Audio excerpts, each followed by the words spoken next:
welcome to episode 2. I just deep-throated my toothbrush in the shower, and it made me gag. Gross. Yeah, I was in a rush, and I was like... yeah, caught me by surprise. I hate it when you do that. Do the cat gag. Yeah, that's how cats gag. It's like maxing out their sound already. Anyway, okay. Welcome to episode 2 of Weekly Creep. This week is going to be Dulce's turn doing the main topic. So, she's going to read me something and I don't know what it's about, and I'm going to react. And hopefully, going forward, we're going to do this, back and forth for the whole time. And I'm going to try and talk a little bit faster. Yeah, all right. That's some of the feedback we got. Tell me some shit, Dulce. Okay, I won't tell you some shit. I'll tell you some stories. All right, so that makes me sound so anal. Rules are rules. I know. I'm such a pleasure to be around. Okay. So the theme of my stories is urban legends of Latin America. Oh, we love Latin America. Yes, we do. Okay, so my first story is about a species, mystical species, if you will, called La Ciguapa. Wow. I know. So, La Ciguapa legend hails from the Dominican Republic. Let me slow my roll. El Repúblico Dominicano. Ooh, Spanish. Yeah, I figured you might enjoy that. Ciguapas are said to have full-on, long, and glossy hair. It's so long that it covers their bare bodies. They're said to have deep skin, blacked-out eyes, and slender builds. When you say, and this is not it probably is a stupid question, but it's a serious question. Deep skin as in dark skin? Yes. But that we can't see because they're covered in fabulous hair. No, like, they're just dark-skinned, like deep-skinned. Legend says that their skin could be like deep brown. Some people have said that they have dark blue skin, but it's just very deeply colored. Does that make sense? Yeah, so like very exotic. Yeah, I guess. I mean, they're a mystical species. Okay. They're supposed to be like the mermaids of land in that they lure men to them. Ciguapas only wander around at night, which is perfect, so they can hide their backwards feet. People like, yeah. I was gonna say cross contamination. I was gonna say there was no interracial love going on. Yeah. So there's no way that they would have gotten that from Hinduism. Yeah. There's no Hindu influence. It's like two separate things altogether. Yeah, they never touched. Like Bigfoot. Yeah, okay. Okay. Just so you know, though, listeners, if you see a pretty girl at night, alone, naked, and happy to see you, and you have no idea who she is, it's a trap. Run. The chances that this doesn't have dire consequences is 0. The story goes that they don't speak, but only make whining noises and chirps. Ciguapas are nocturnal, so they leave their caves in the mountains to gather fruits and vegetables at night. Fruits. They climb into trees to rest or to hide when they don't want to be seen. They aren't afraid to get close to villages to steal food. But that's not the only reason they aren't afraid of getting close to villages. Because they're trying to trap that dick. See, they also need protein in their diets. See, they seek lonely men wandering into the forest, bewitch them with their eyes so they can steal them away to force them into having sex with them. Force them, I'm sure. Sounds like a win-win until she starts eating you piece by piece. And you can't get away because you're bewitched and you basically get eaten alive. And you've just expended a lot of energy. I understand. Yes. If you want to catch one, you're going to need a black and white dog and a full moon. I mean, we have both of them right now. Let's go. Although it would be a waste of time, though, because much like the great white shark, they don't last in captivity. But it's tried and tested. Yeah. They die shortly after from sadness because they got. Oh. I know. That's actually just such a downer. She died of sadness. Yeah. Jesus. So that's my first story. Okay. Okay. My second story is about El Sibon, or the man who whistles. This legend hails from Venezuela and Colombia. I have found two variations of this story. The first is about a spoiled little boy from Los Llanos who wanted a deer's heart, or just deer, for dinner. Okay. So his father went to go hunt one for him. When the father came back empty-handed, the little boy was pissed. So he grabbed his dad's hunting knife. Yo, where the fuck's my deer heart? and Starving. and disemboweled him. His grandfather, or brother, depends on who you ask, was pissed and took it upon himself to punish the little shit. Okay, I'd just like to... He disemboweled his father Yes. because he didn't bring back... I did start out with, he's a spoiled little boy. Fucking hell. All right. Well, I guess I should say he's spoiled and fucking psychotic. Yeah. Yeah. There's a difference. Okay.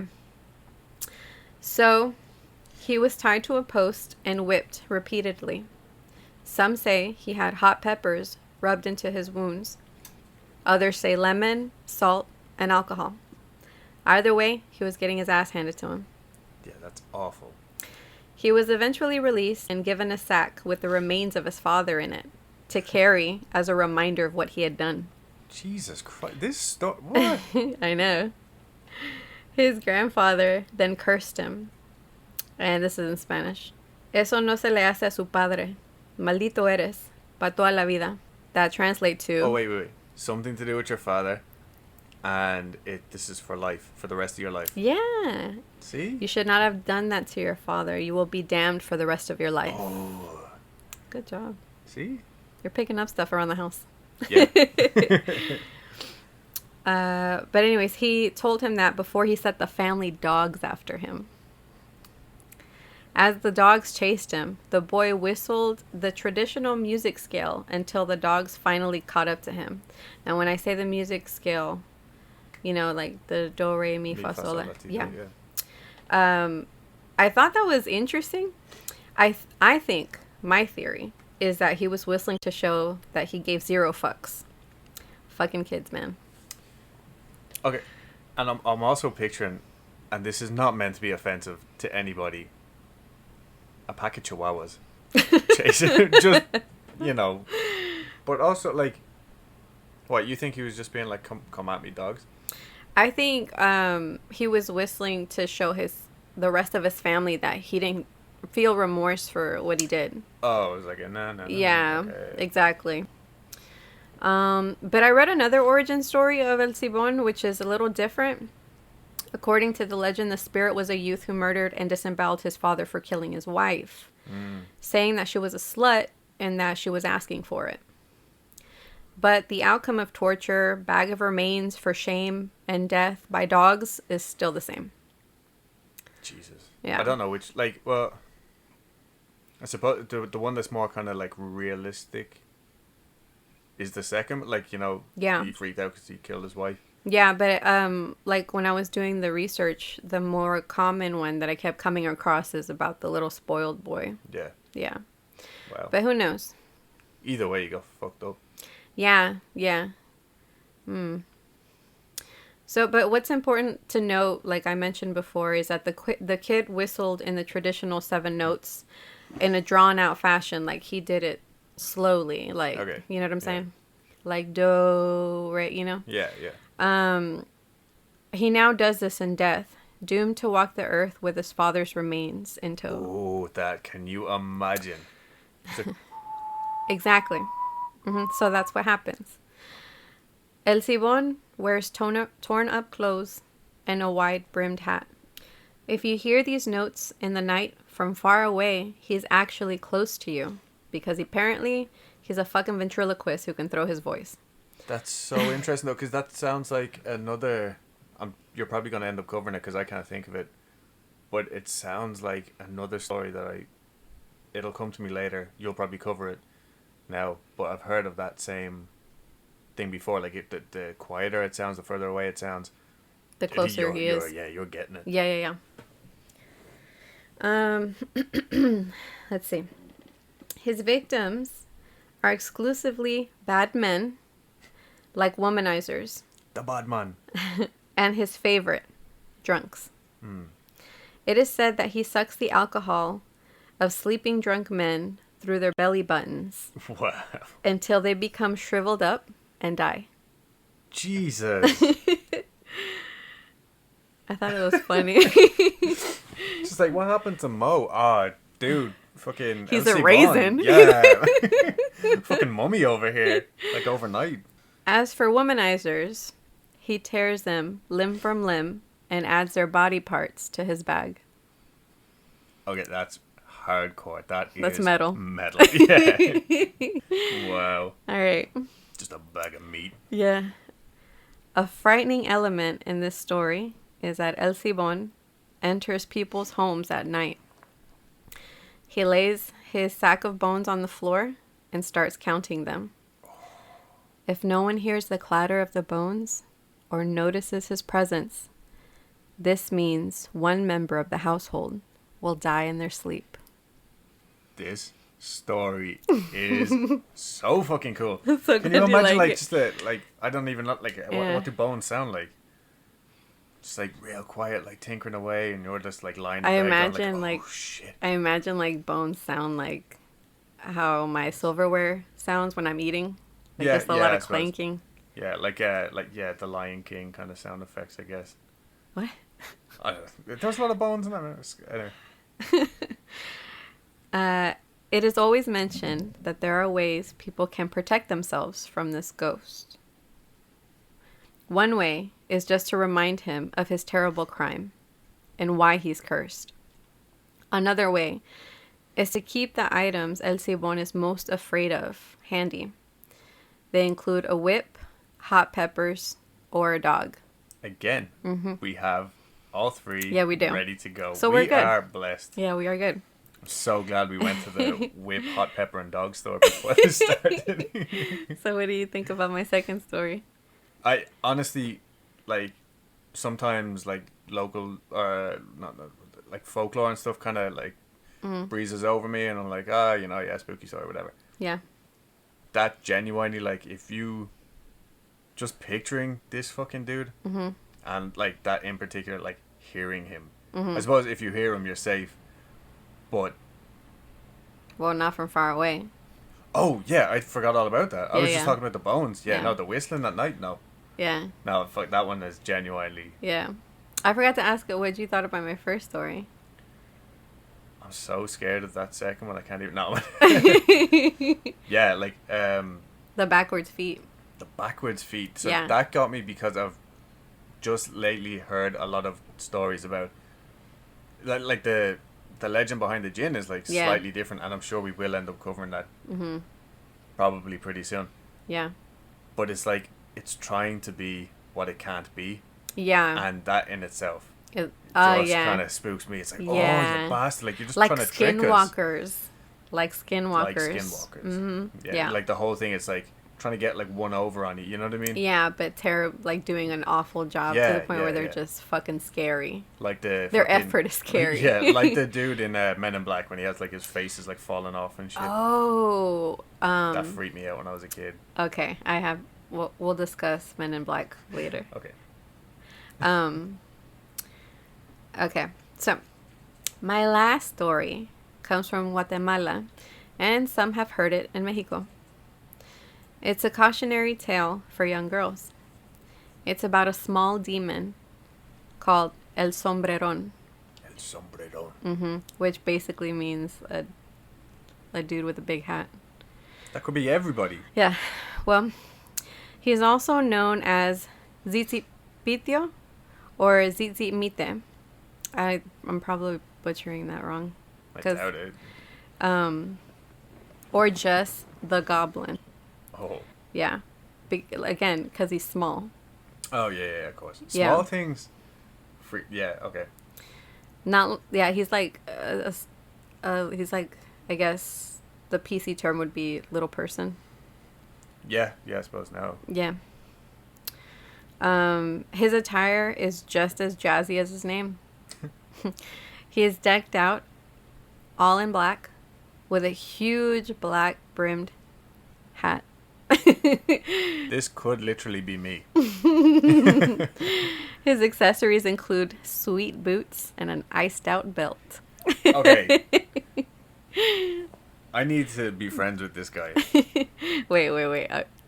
Just wait. No. Can you imagine? Yo, El Sombrerone's coming. Yeah. Yeah. He also keeps a squad of mules with him. Oh. I thought like I could have been one of his squad now. I know. That's why I said it like that. He also keeps a squad of mules with him when he saunters into towns at dusk. His favorite pastime, you could say it's a fetish.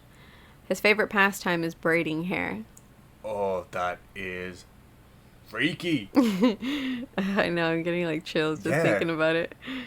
He will braid the tail and mane of his own horse and mules, including any other horse he can find. Okay, that's not too spooky, I guess. I guess like if I was expecting like a little girl or something, like, you know what I mean? Yeah. Wake up and your hair's braided. Well, Oh. his favorite kind of hair to braid is that of a young, pretty girl. These are sinister tales. Yeah. All are cautionary tales. Okay. He will seek out a girl who suits his tastes and responds to his advances. He serenades his target with his guitar in order to bewitch them, and feeds them soil to give them insomnia. So, here. I don't... Eat this dirt. Yeah, Beautiful lady. Well, I mean, if they're bewitched... Oh, they're already bewitched. Yes. Oh, the soil is just like the DLC. There's an order. It's like bewitch, then eat the soil. Oh, okay. Yeah, you can't go the other way around because it won't work. Yeah, like, I'm not putting this dirt in my mouth. Exactly. Get the fuck away. Okay. Yeah. These women slowly die of starvation because soil has zero nutritional value. That's a note I put in myself. Okay. This is fine because this will take weeks. These women slowly die of starvation and a broken heart. He is a womanizer who gets bored of one woman and goes on to the next instead of marrying them. Oh. I know. Sounds like a few guys I knew back in high school. This brings us to the cautionary tale of Susanna. Susanna was a young girl who was hanging out on her balcony, admiring the moon, when El Sombreron caught sight of her. Okay. I'm just like, yo, Susanna, what are you doing? Just looking at the moon on my balcony? Like, it seems strange to me. You don't do that? Yeah, I do all the time. Like, not like as an activity. He tied his mules to a post outside her house and sang to her with his guitar. Her parents quickly told her to come inside, but when they noticed she wasn't inside, it was too late. She was bewitched. Every night, El Sombreron would show up at their house and serenade her, braid her hair, keeping her awake all night. Her food would mysteriously contain soil, no matter who prepared it for her, causing her health to decline. Her mother eventually said, "Fuck this," cut her hair, and took it to a priest to pray over it and bless it. After that, the little man stopped showing up. Yep. So she survived. So what we need to just shave their heads? Yeah, I guess he doesn't like, bobs. What? This is the patriarchy all over. Yeah. Scumbag. Yeah. What a scumbag. Yeah. I can picture him with his little moustache. And his big hat and his mules. But there are stories that there's other stories where the women don't survive and they do die slow deaths like that. So, and they literally just... They starve to death. El Sombreron is said to still be seen wandering La Recolección districts in Antigua, Guatemala, in Parroquia Viejo on a full moon. Wow. Yeah. Say all those places again. You're mean. Anyways, so I wanted to cite my sources. That's the end of the third story, by the way. Yeah. Okay. Avad S. from Amino Apps, Wikipedia, Astonishing Legends, Creepypasta, specifically user Diego Avila 7161, Seeks Ghosts, posts by Virginia Lampkin, Matt Bardot from Remezcla, and this website called ztevans.wordpress.com. Yeah. Cool. So that's it. I think the one that definitely creeped me out the most was the second one. Just because I know it was like very visual or something for me. And like just the idea of the noises and stuff like that is like very creepy. Sorry, I'm going to sit a little bit closer to the mic. Yeah, like the little like tinkering around with the bones in your living room or your kitchen or whatever. And then the like... Yeah, the whistling. No way. Can you imagine, like, you're out, I don't know what you're doing, in the middle of the countryside, going for a nice, like, night hike. Yeah. You're tending to your goats. Yeah. I can't imagine it because I'm like, when I read these things, I can see it in my head. Yeah. So like, in my head, I've had encounters with all these creatures. Yeah. So yeah, I'd say I could imagine it. Oh, no, that was... Yeah. What was it? El Cibon? The second story? Yeah. Mm-hmm. Okay, and the first one again? Las Iguapas. Las Iguapas. Mm-hmm. Okay. And then El Sombrerón. Yeah. Okay, I like From him for Guatemala. his style. Yeah. Yes. Okay, so episode 1 came out, we're going to say last week. Yesterday. It was yesterday. We'll say yesterday because this one's going to come out. Okay. And we've already got listeners in Texas. Yeah. Because we're here. Yeah. Ireland and Toronto. Yeah. So we're hoping to keep, obviously, like, this is just the first week, so we're hoping to get more listener stories in the meantime. So what I did was, because of the strange times that we're living in, and I had read about this a few weeks ago, again, like randomly, not doing research or anything, since the lockdown has happened, or since we've all been quarantined, the amount of hauntings has gone up. Oh? Yeah. So... That makes sense. Yeah, so I just named this Quarantine Hauntings because that's exactly what it fucking is. So my sources, the main article that I read was New York Times, or nytimes.com, tampabaytimes.com, newindianexpress.com, and the Jakarta Post. Randomly, but I was actually really happy to get, like, you know, just stories from India and Indonesia. Nice. Yeah, because I personally really like those, like, you just don't hear them as much as, like, you know, my house in Delaware is haunted. Yeah. So anyway, a few quotes and bits of, like, random information from the NY Times article. So John E.L. Tenney, a paranormal researcher, former host of the TV show Ghost Stalkers. I have never heard of it, but anyway, he reckons during the regular, like last year, he was getting 2 to 5 reports of a haunted house each month. And lately, due to quarantine and whatnot, it's closer to 5 to 10 times in a week. He also says, and I do think that this is interesting, in 1999, right before Y2K, which I was too young, I don't really remember. He said the same kind of thing happened. Like, you know, people were just like huge amount of tension. Like, Yeah, I remember. yeah. So anyway, there was a mad spike in ghost, poltergeist activity, and also UFO sightings, which, like, we can link it. Like, we've in real time been watching. Like, remember the UFOs in Brazil, like, only a few weeks ago, stuff like that. So, and I guess now it's a lot more widespread. But, like, you know, when something strange does happen, like, obviously it goes viral, and then we find all that out. So I thought that was very interesting. So this is a quote from him. He says, "It does seem to have something to do with our heightened sense of anxiety, or or hypervigilance." He said, "That was a typo with me." um, this is just an interesting perspective. It's a quote from Kurt Gray, an associate professor at the University of North Carolina at Chapel Hill. Quote, "Disease itself shares certain psychological parallels with a malevolent spirit, creeping invisibly upon its unsuspecting victims." That's fucking metal. I added the last bit. I get that. Yeah, like I just thought, I feel like, that, yeah. Yeah, and like as a vision, like almost, I was like, yo, yeah. So anyway, he goes on to say that maybe this is a side effect of like loneliness, just people like being shut out. Like a lot of people were living on their own, or it's like just them and their partners or whatever, and this like negative energy or activity, like knocks and bangs and shit, was still like another person.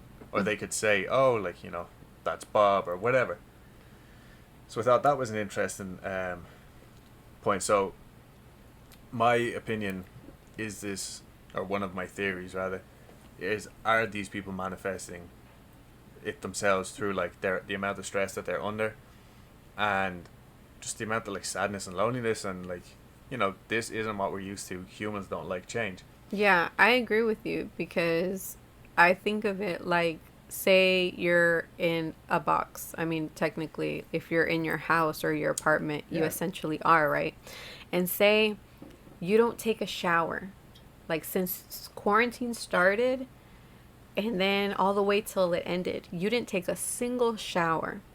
So now you're emitting this stink, and this stink is probably permeating your pillows, your clothes, your mattress, and it's seeping into the walls.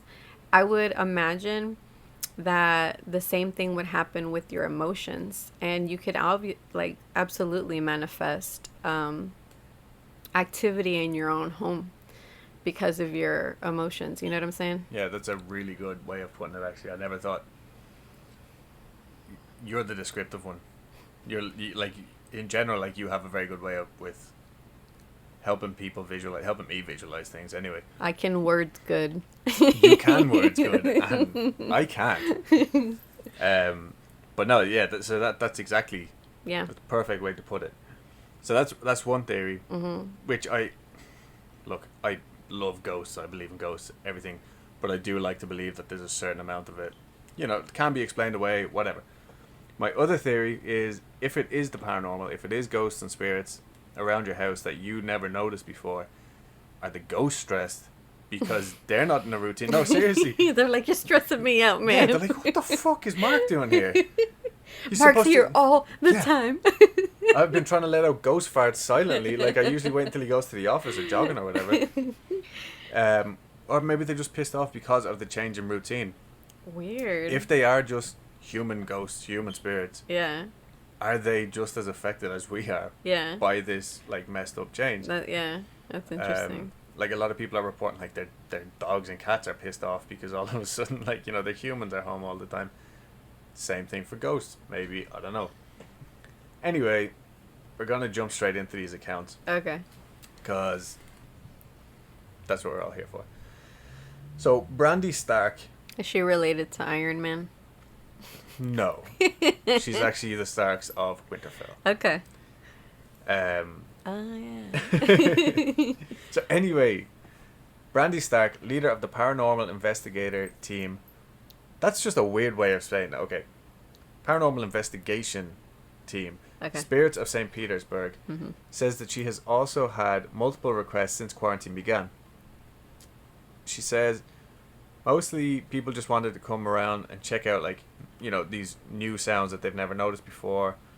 But one is actually a previous client of hers that she had worked with, and this is what I was trying to find. People who were putting up with hauntings originally, and now they're at home, and now it's like almost unbearable. Wow. So, and this house had been quiet since like December of last year. You know, I don't know what happened then, but it had gone completely dormant. And now all of a sudden, toys are turning on by themselves. Stuff's going missing, knocking noises that echo throughout the house. So I don't even think that I can like pinpoint it down to like, oh, it's this fucking door, or like, you know what I mean? It's just like everywhere. Yeah. And she did make a good point that the only thing that has changed in the household, other than the routine, is that one of the adult children came back, presumably from college, and this kid is like really pissed off. Like, that's a fact. Like, the kid does not want to be, you know, they were out living their like best life at college or whatever, and now it's come back and it's just like super pissed at the fact that they're back living at home. Yeah. So yeah, are these kids' emotions affecting the spirit? Yeah. Is the spirit affect? You know what I mean? Like, it's all swings and roundabouts. But I thought that was like super interesting. Anyway, now we're gonna take a quick journey. Raipur, India. Inmates at a high school building. Okay, that got me like from the get go, because I was like, are they students? Like, inmates. I think that's what that means, but it's a funny way of putting it that I'm pretty sure all high schoolers can relate to. Yeah, it's like, oh yeah, inmates, I can relate. Same. Totes. But no, so I do think that this was maybe written in an Indian language or dialect and then translated to English, because there was like a few things that I really had to like think about and edit out myself. Anyway, inmates at a high school building that turned into a quarantine center were shifted after they complained that they had seen ghosts and heard sounds of gungru. I'm sure I'm butchering that, but you know, like the traditional anklet that Indian people would wear, like our Indian women, I suppose. Little like medallions and stuff hanging off them. Okay. I think that's what it is. Okay. Anyway, they would hear like someone walking around basically with chains, jewelry on, like, and they would hear this in the middle of the night and hear like screams and howls and stuff. Jeez. That's like a huge leap from like jewelry. Well, yeah. But like, again, like the bone dude. Yeah. You know, just like that would be enough to like, you know, get you on edge. Yeah. So anyway, they complain because they're like, look, like I think they were where am I looking? I think they were they had COVID. They were COVID patients. Oh. Or they were just in quarantine, like the 14-day quarantine or something. Okay. I'm not actually sure about that. But anyway, the administration officials were unconvinced. The Sarpanch intervened, so that's one of the words that they use. I think it just means like, you know, whoever was higher up, like the supervisor or something, but not like, you know, anyway. And he just moved them all, or he or she moved them all to some other like nearby building. The administrators were not happy with that at all. So this is a quote from Tekchand Agrawal Kasdal. I'm sorry to any of our future or present Indian listeners. I thought you did good, but then again, I'm not Indian, so. Yeah. Anyway, so most of the inmates are migrant workers and have been staying here for the past few weeks. A couple of days ago, they shared their concern with the Sarpanch, who shifted them without our knowledge. I, along with Tehsildar, could be landlord, could be anything, I genuinely don't know, visited the building on Monday, intentionally around midnight hours, to inspect the ground situation. We tried in vain to alleviate the misconceived fear among the inmates. It's nothing more than their superstitious beliefs. And he's the deputy collector. That's an English term, and I still don't know what it means. You're just doing your best. I'm doing my best. But I did think that was like, you know, very interesting, and he was just like, stop being a little bitch, get back into the building. Yeah. I came, there was nothing here. Which, typical ass. Yeah, it's like, I okay, came. yeah. Nobody's here. I was here at midnight. Didn't see a fucking anything. What are you talking about? But like, that's typical of, you know, like ghost hunters or what, like, you know, ghost adventures or any of these crews that come in. It's like act now, like, you know what I mean, do it for me now. Like, yeah. I don't think that's always how it works. No. So anyway, there was around 60 people reportedly living in the center. They said they heard howling noises, and some even felt they saw terrifying illusory shadows, said M.D. Patel, the public relations officer. Okay.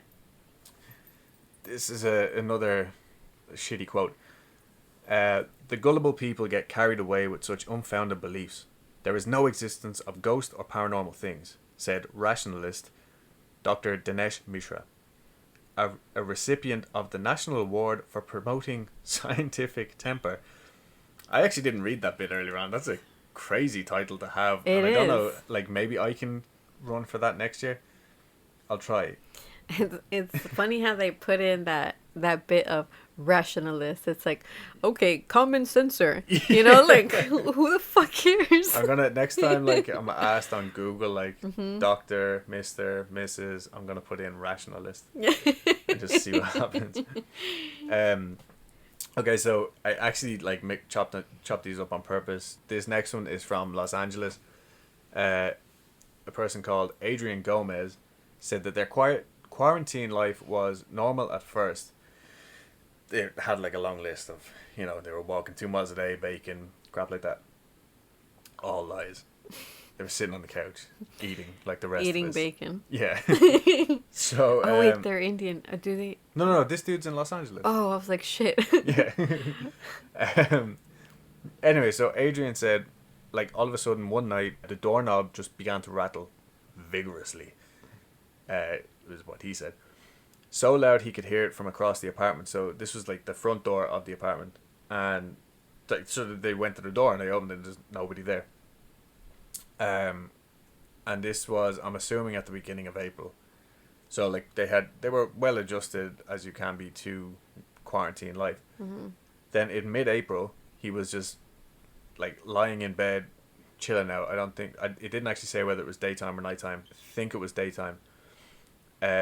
He was in bed when a nearby window shade began shaking against the window frame so intensely that Mr. Gomez thought it was an earthquake. Wow. Being in LA, you know. Yeah, that's common. Yeah. Yeah. So, anyway, the window was closed. The window right beside it, that shade was fine. Cats were all accounted for. I like to think that means like 15 cats. Yeah. No bugs or birds or any other small creature had gotten stuck in there. And this is a quote from Mr. Gomez. I very seriously hid myself under the comforter, like you see in horror movies, because it really did freak me out. Yeah, and I don't blame him. I probably would have fucking legged it. And now, him and his partner hear footsteps over, coming from the floor above every night. Or I think every night, anyway. They hear footsteps above their heads, even though nobody lives above them. And that never happened before, like, quarantine or any of these. Yeah. So that was a good example of, like, Yeah. picking up from nothing, like, at all. Mm-hmm. So I have, okay, there's another, like, couple here. Janie Cowan believes she's been haunted since college. So I think a lot of people are like that, you know, when strange things happen, they're like, oh, it's, in this case, she calls him Matthew. And in the article it said she specifically picked Matthew because it was a good biblical name. So less scary. Yeah, literally. So she was like, oh, well, if I name him Matthew, maybe he'll be on this, like, she should have just fucking named him Bubbles then. I so like, stupid. yeah, I have no answer. I have no comeback. Anyway, so usually, like, he has made his presence known in their house, like, running up and down the stairs at night, to the point where, like, her husband says, like, there's no way this is like a mouse or a cat, like, this is audibly somebody running up and down the stairs in the middle of the night. Yeah. Which, like, fuck that. Like, one, if I'm a ghost, I'm not doing that exercise. And two, like, what a pain in the ass. Like, how creepy would that be? So anyway, the couple began to self-isolate in March, as in, like, separately from each other, because Janie, who was the wife, is a home health nurse, and she's been getting, like, a lot more shifts because of all this. And so he would sleep in the guest room and let her have the the normal bedroom so she could catch up on sleep, and they wouldn't be, I guess, breathing in each other's mouths as much. So Matthew, the ghost, doesn't seem to appreciate these changes. On 3 separate occasions, while showering in the guest bath, Mr. Cowan has been unexpectedly blasted with cold water. And I read that and I was like, oh, like that happens here. Like someone turned on the tap or whatever. But he said every time he reaches over and the tap has been turned off. Like the hot tap is turned off. And only the cold tap is running now. That's weird. So they're just like, oh, fucking, like, Matthew again. Yeah. Anyway, and other than that, like, the footsteps in the night have, like, really ramped up. But the shower thing is a totally new activity, I guess, for him. That's funny. Anyway, I've only got 2 more. So, Kerry Dunlap and Alexandra Cole from Queens. Kerry is the boyfriend, Alexandra's the girlfriend. Kerry saw their resident ghost last summer in their bathroom in the middle of the night, wearing green scrubs, standing an arm's length away from him, and she appeared to be glowing. So, I'm assuming it's like an ensuite, so like she must have been fucking close. Anyway, he just like turned on the light, she was gone. That was it. One of the friends that the couple is subletting the apartment from said like before, oh, like, this happened once before. I did see this older Asian woman, pretty small, in green scrubs. So, look out. And I guess they didn't really think anything of it. And then he saw it, and then that was it, like, just once. But anyway, the couple have, the comforter that they share is too small. So every night they argue over, like they wake up and the other one has the thing and they like pull it back. Usual crap. And then several weeks ago, Mr. Dunlap woke up at night to the sensation of what he assumed was Miss Cole adjusting the blanket at his feet to spread it evenly across the bed. When the movement stopped and he didn't feel his girlfriend climb into bed beside him, he called out to her and she didn't answer. Then she came back from the bathroom.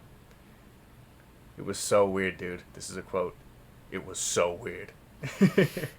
But they felt like whoever it was had been trying to make the couple feel more comfortable or to mediate a potential conflict between them before it happened. Well, that's nice. Yeah, and there was like a lot weird. more. Yeah. I would not appreciate it.